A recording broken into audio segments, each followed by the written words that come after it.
Everyone out there, कैसे हैं आप। आज हम बात करेंगे क्लास 12 के बायो के सिलेबस के बारे में according to NEET and boards, और इसके स्कोर्स, कौन से चैप्टर से कितने मार्क्स के क्वेश्चंस आते हैं, क्या रिड्यूस हुआ है सिलेबस 2022 के लिए, उसके बारे में। तो चलिए शुरू करते हैं।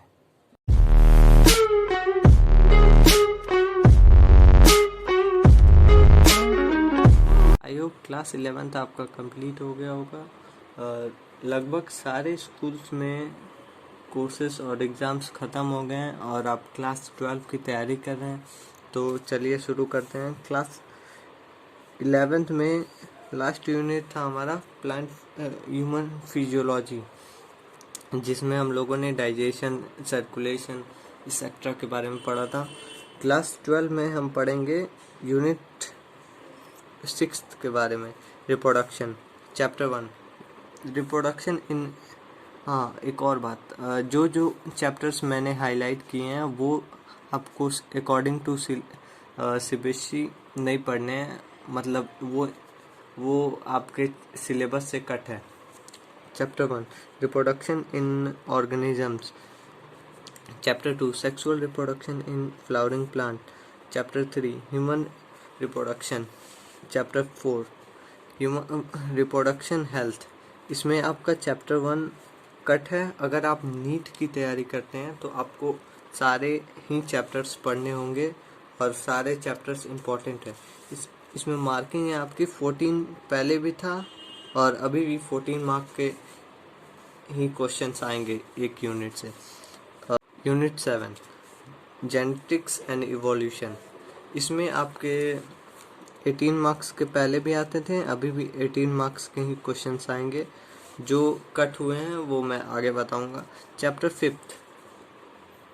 Principle of inheritance and variation, ये आपका कट नहीं है। Chapter 6 molecular basis of inheritance, ये भी आपका सेम है। चैप्टर 7 ये आपका कट है, evolution.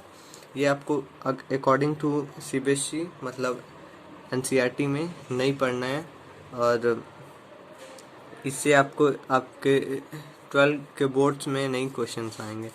Unit 8 biology in human welfare, chapter 8 human health and disease, ये आपके नीट के लिए भी और बोर्ड्स के लिए भी, दोनों के लिए बहुत इंपॉर्टेंट चैप्टर है। चैप्टर 9 ये आपके बोर्ड्स के लिए, बोर्ड में मतलब कठिन है, ये आपको नहीं पढ़ने हैं। चैप्टर 10 ये बहुत इंपॉर्टेंट चैप्टर है, जिससे हर साल एक लॉन्ग क्वेश्चन में पूछे जाते हैं। Unit 9 biotechnology, chapter 11 biotechnology and principles and processes, और chapter 12 biotechnology and its applications. ये दोनों ही बहुत इंपॉर्टेंट चैप्टर्स हैं जो नीट के में बहुत ज़्यादा स्कोरिंग मार्क्स हैं। 10 ecology, chapter 13 organisms and population, ये आपका जैसे आता है वैसे ही आएगा। चैप्टर 14 इकोलॉजी आपके बोर्ड्स के लिए कट हो गया है, बट नीट के लिए इम्पोर्टेंट है।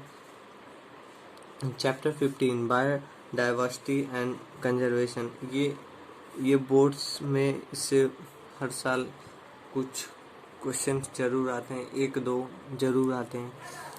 चैप्टर 16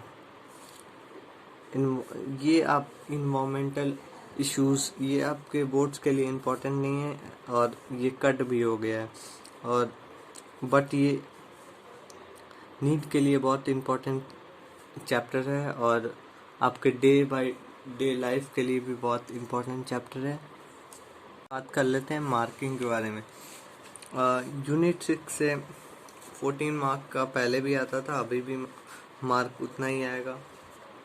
यूनिट 7 से 18 मार्क का पहले भी आता था, 18 मार्क का अभी भी आएगा। यूनिट 8 में आपका पहले आता था 14 मार्क का, अभी भी 14 मार्क का ही आएगा। जो चेंजेस हैं वो यूनिट 9th में है और 10th में है। यूनिट 9th में पहले 10 मार्क का आता था, अब 12 मार्क का हो गया है। 2 मार्क्स इंक्रीज हुए हैं।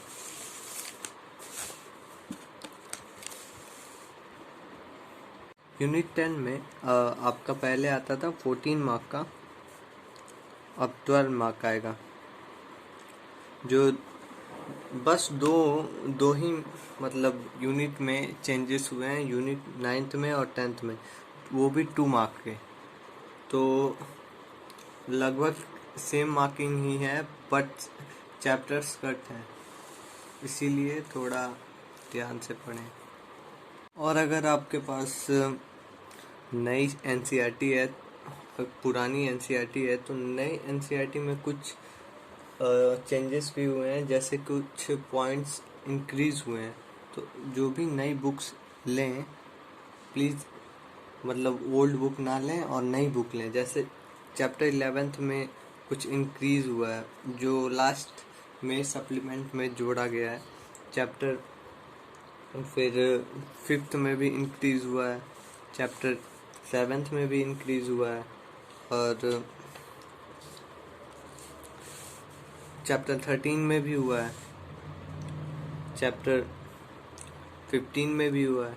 तो प्लीज़ इसे मतलब इग्नोर ना करें और मतलब मेरे चैनल को सब्सक्राइब करें, बेल आइकॉन को दबाएं ताकि न्यू अपडेट आपको मिल सके। Thank you for watching.